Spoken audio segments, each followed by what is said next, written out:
Live from Fargo and serving you on TV, online, and on the go. This is Valley News Live at 5:30. New information tonight about what happened at a motel standoff in West Fargo on Friday. Good evening and thanks for joining us. Newly uncovered court documents outline shots were fired at officers, with one going just over an officer's head. Valley News Team's Ashley Bishop joins us live with what else the documents say. Ashley? In the search warrant filed, police responded to the call after someone saw girls crying and 37-year-old Jan Michael Wangstead holding a gun in the room at the Roadway Inn. Now Wangstead faces 6 felony charges, including attempted murder. Documents show that Wangstead shot at officers as they entered the hotel room. The officer drew his gun but didn't shoot back because there was a man sitting between him and Wangstead. The documents show that the officers did retreat and Wangstead fired again, hitting the sprinkler system. Now the SWAT team and robots entered the building and officers began to negotiate with Wangstead. He told officers he was just angry and just wanted to get high, but one of the girls had hid his drugs. He told police that he had a grenade with him and would be willing to kill anyone that came close to him. Eventually, Wangstead surrendered. An evidence list shows officers found a 9mm handgun, a box of bullets and magazines, along with pills, a baggie of a crystal substance, and other drug paraphernalia. Christine? Thanks, Ashley. Wangstead's criminal history shows multiple felony convictions in Minnesota, including drug possession, burglary, criminal sexual conduct, and simple robbery. Wangstead could face a maximum of 20 years in prison for attempted murder if convicted. 3 people have overdosed on heroin this week in Moorhead alone, this according to police. And one of them, a 20-year-old Moorhead man, was found by family members and died after Narcan was unsuccessful. Ahmed Gardi graduated from Moorhead High School, and friends say he was a funny guy, but his addiction took control of him. You just don't ever think it happens to anyone that you love. He's a brother, best friend, like, he's not any trouble. He just needed help. We'll have more on this story on Valley News Live at 6. It was just a fraction of a second that saved an East Grand Forks man from being killed in a suicide by a cop incident.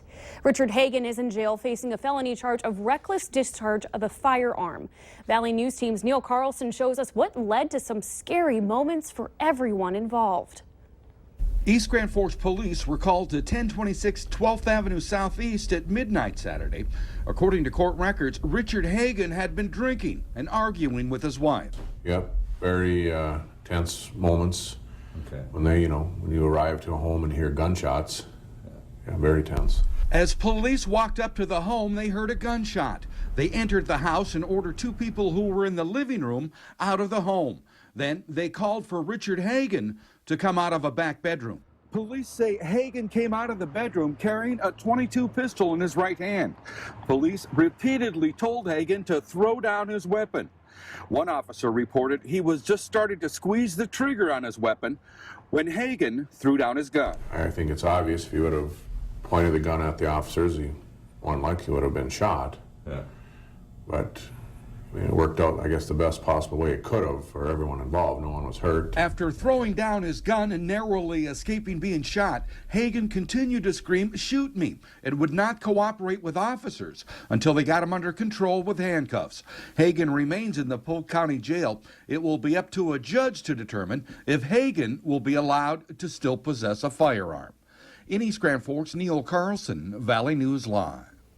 Hagan remains in jail on a bond of $80,000 cash. His next court appearance is scheduled for tomorrow. If convicted, he faces a maximum sentence of 2 years in prison.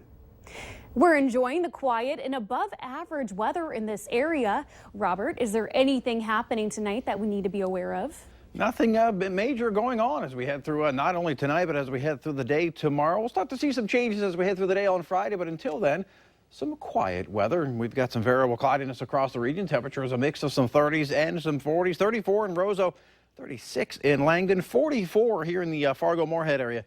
That is the warm spot on the map. We have seen some breezy conditions, and we'll continue to see some breezes, especially across the southern half of the valley as we head through the rest of the evening and into tonight. That in association with a powerful storm system that will stay well south of the area, but it will still provide us with some breezy conditions and some cloud cover across the southern half of the valley. Underneath those clouds, no precipitation in our area, and none is anticipated. As we head through the rest of the evening, we'll see partly to mostly cloudy skies here in the Fargo-Moorhead area, and temperatures are slowly dropping on off through the mid-30s by 8 o'clock and into the lower 30s by 9. Tomorrow, another quiet day, but then I mentioned some changes as we head into the Easter holiday weekend, and we'll detail those changes coming up in just a few minutes. All right. Thanks, Robert.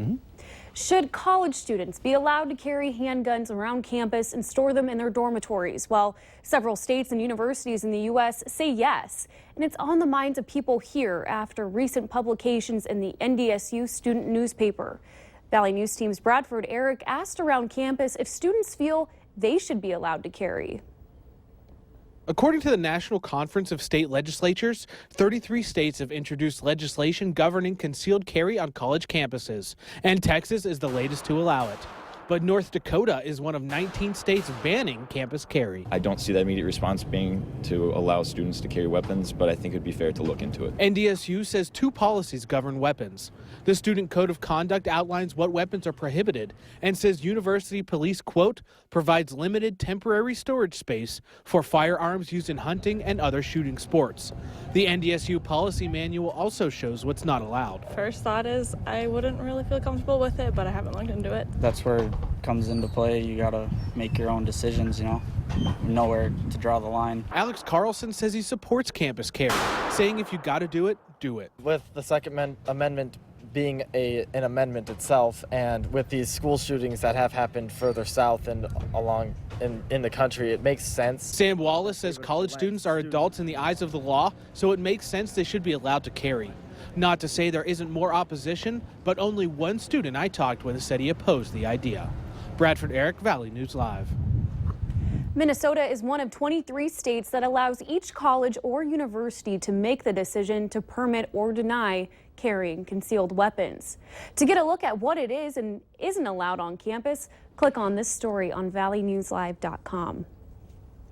An assistant professor from Valley City State University is in jail, arrested for unauthorized use of personal information and possession of stolen property. Longman Ram Lau is a member of the VCSU Social Science Department. Investigators found over 200 credit and gift cards with various names in his apartment. They also searched his office and found more credit and gift cards. They seized financial paperwork, computers, and electronic storage devices that may have been used by Lau to counterfeit the cards. Lau may face additional charges. The community came together in a big way to help the family of fallen Fargo police officer Jason Mosier. The Fargo Force said today nearly $26,000 was raised during the Heroes Are Never Forgotten game on March 11th. It was the largest crowd so far for the Force this season and the largest amount raised and donated for a benefit game in franchise history. Area golfers who are eager to get back in the swing of things will soon be swinging their clubs at a Fargo public course. Mark your calendars because weather permitting, the Fargo Park District will open driving ranges at Osgood, Edgewood, and Rose Creek public golf courses next Tuesday, March 29th at 10 a.m.